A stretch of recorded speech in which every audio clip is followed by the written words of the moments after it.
Hey guys, so today I'm going to be talking to you about some quick information about the 66 Bible books. So from Genesis to Deuteronomy, they're considered the law books. They're basically the Torah because it's the first 5 books of the Bible.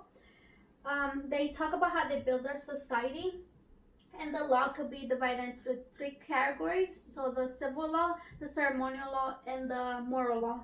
The ceremonial law talks about how they worship God.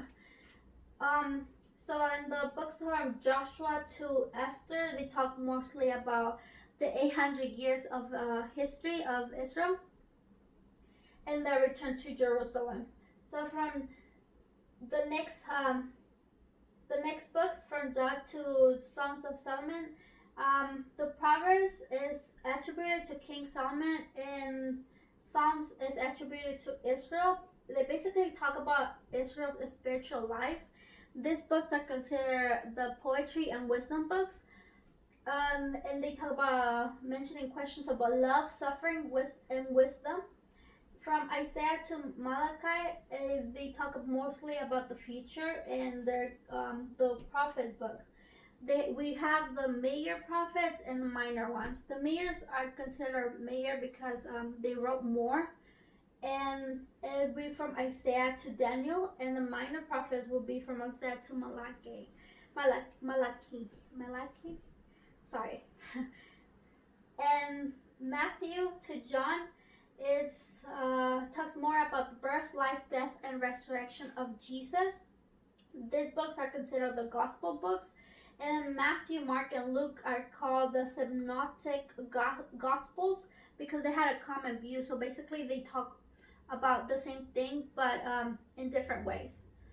And John, the beloved disciple, he focused more on Christ's divine identity as the Son of God. And then the next one will be Acts. It's basically the history after death and resurrection of Christ. And it talks about the birth and growth of the church. So for the next one, it's Romans to Jude.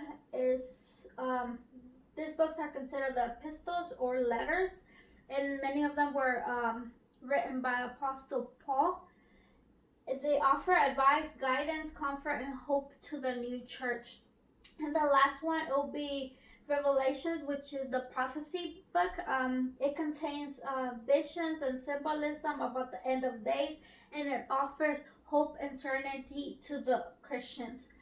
So this is it. It's a brief summary about the books.